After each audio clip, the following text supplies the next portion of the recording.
जय श्री राधा कृष्ण भगवान जी की जय। माघ मास महत्म की मंदिर श्री बंसी वाले महात्मा यूट्यूब चैनल की ओर से हम आप सभी भक्तों का हार्दिक अभिनंदन करते हैं। आज से हम आपको सुनाने जा रहे हैं माघ मास की परम सुंदर कथाएं।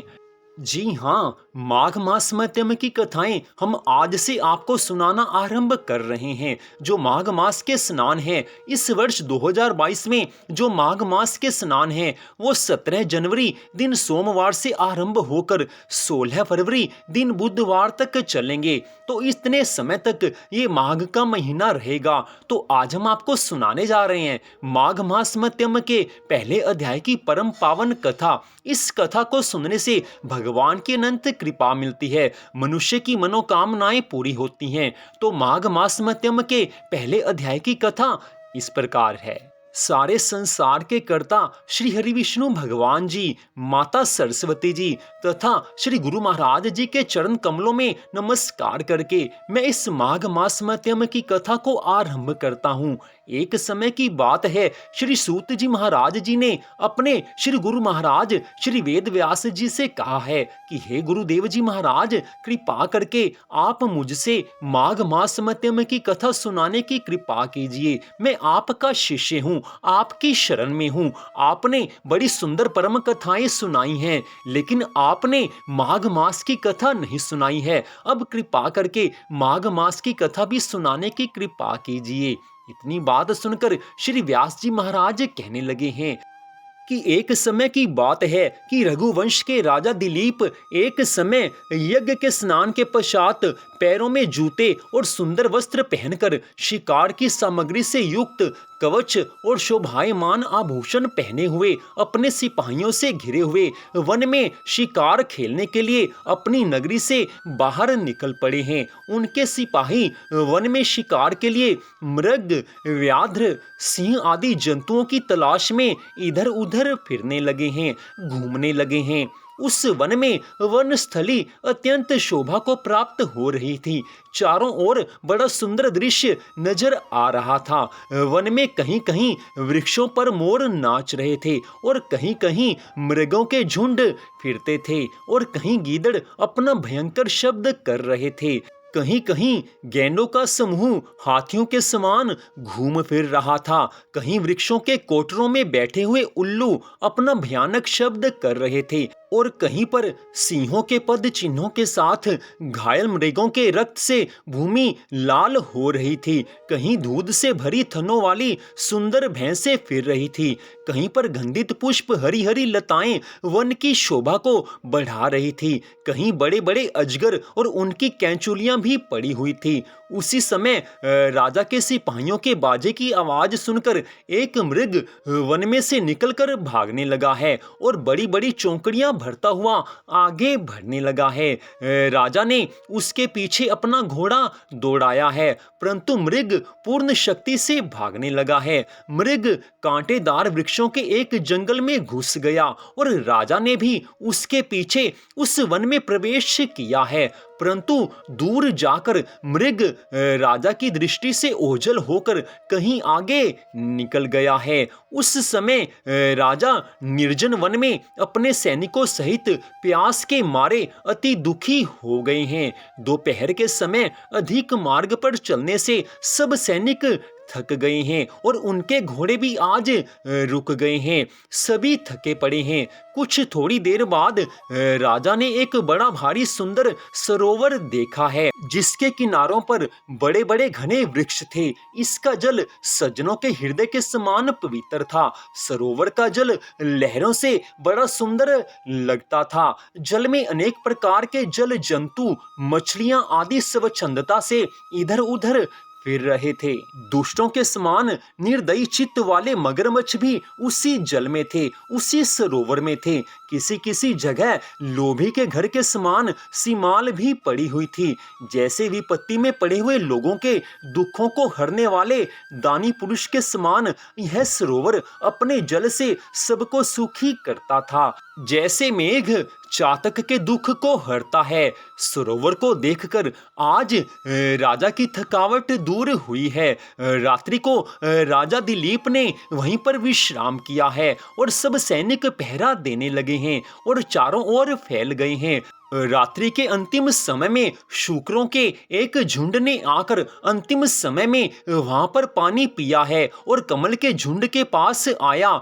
तब शिकारियों ने सावधान होकर शुक्रों पर आक्रमण किया है और उनको मारकर आज पृथ्वी पर गिरा दिया है। उस समय सब शिकारी कोलाहल करते हुए बड़ी प्रसन्नता के साथ राजा दिलीप के पास आए हैं और राजा प्रभात हुआ देखकर उनके साथ ही अपनी नगरी की ओर चल पड़े हैं। रास्ते में एक तपस्वी को देखा है जिसका शरीर तपस्या और नियम के कारण बिल्कुल सूख गया था। वह तपस्वी बड़ी कठोर तपस्या कर रहे थे, ऐसा उनके शरीर को देखकर मालूम हो रहा था। उनको देखकर ऐसा मालूम होता था कि वो बड़े दीर्घ काल से तपस्या कर रहे हैं। उनके शरीर की अवस्था ऐसी थी कि उससे मालूम होता था कि वो बड़ी कठिन तपस्या कर रहे हैं।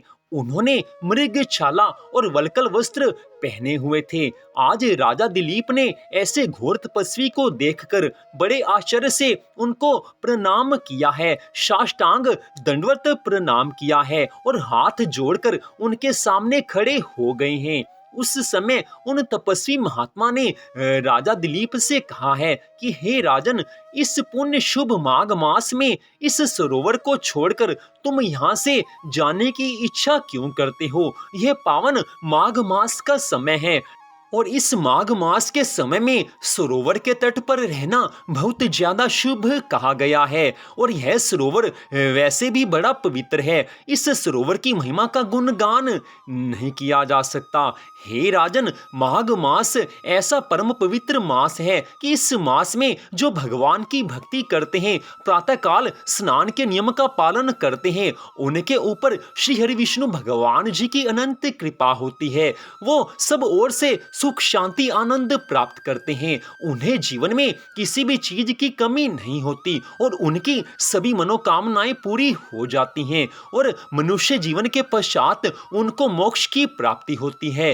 हे राजन, माघ मास की महिमा का वर्णन कहां तक कहें। ये माघ मास ऐसा परम पवित्र मास है कि इस मास में सभी देवी देवता भी यही इच्छा करते हैं कि कब माघ मास का पावन समय आए और कब हम प्रातः स्नान करें और भगवान की भक्ति कर सकें। हे राजन, सभी देवी देवता भी माघ मास आने की प्रतीक्षा करते हैं और तुम इस माघ मास के पावन समय में इस सरोवर पर आए हो। लेकिन बड़ी हैरानी की बात है कि माघ मास में इस सरोवर पर आकर भी तुम यहाँ से वापिस जाना चाहते हो। हे राजन, ऐसा समय बार बार जीवन में नहीं आने वाला। इस समय में भगवान की भक्ति करके भगवान की कृपा को प्राप्त कर लेना चाहिए। आज उन ऋषि महाराज के, उन तपस्वी महाराज के इन वचनों को सुनकर राजा दिलीप कहने लगे हैं कि हे महात्मन, मैं तो माघ मास में स्नान के फल के बारे में कुछ भी नहीं जानता हूँ। मुझे माघ मास के स्नान के बारे में कुछ भी मालूम नहीं है।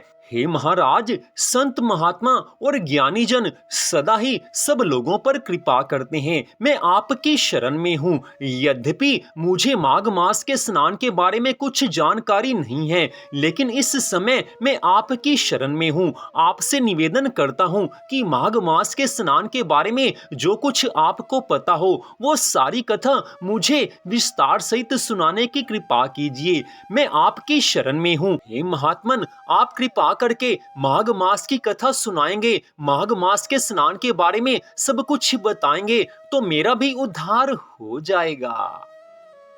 तो इस प्रकार माघ मास मध्यम के पहले अध्याय की कथा का यहीं पर विश्राम होता है। इस कथा से इतना तो मालूम होता है कि माघ मास का पावन समय सबके लिए शुभ समय माना जाता है, चाहे वो देवी देवता हो, चाहे हम साधारण मनुष्य हो। इस माघ मास में प्रातः स्नान के नियम का पालन करना चाहिए, भगवान की कथा सुननी चाहिए, श्रीमद् भगवत गीता का पाठ करना चाहिए, श्रीमद् भागवत महापुराण का पाठ करना चाहिए, प्रतिदिन भगवान का पूजन करना चाहिए। गलत खान पान इन दिनों में नहीं करना चाहिए। तो माघ मास महत्म के पहले अध्याय की कथा का यहीं पर विश्राम होता है।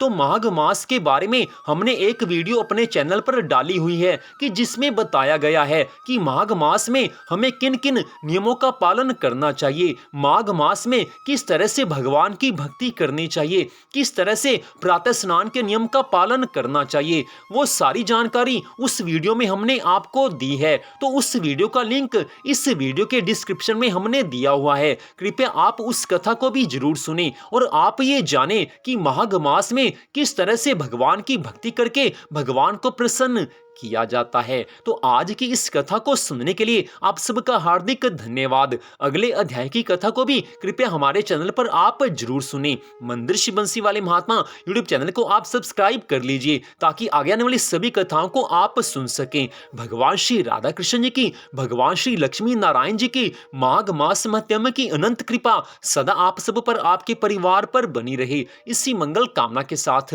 जय श्री राधा रानी सरकार की, जय श्री कृष्ण भगवान की, जय श्री लक्ष्मी नारायण जी भगवान की, जय श्री गौरी शंकर जी भगवान की, जय माघ मास महत्म की। जय जय श्री राधे, जय जय श्री राधे, जय जय श्री राधे श्याम।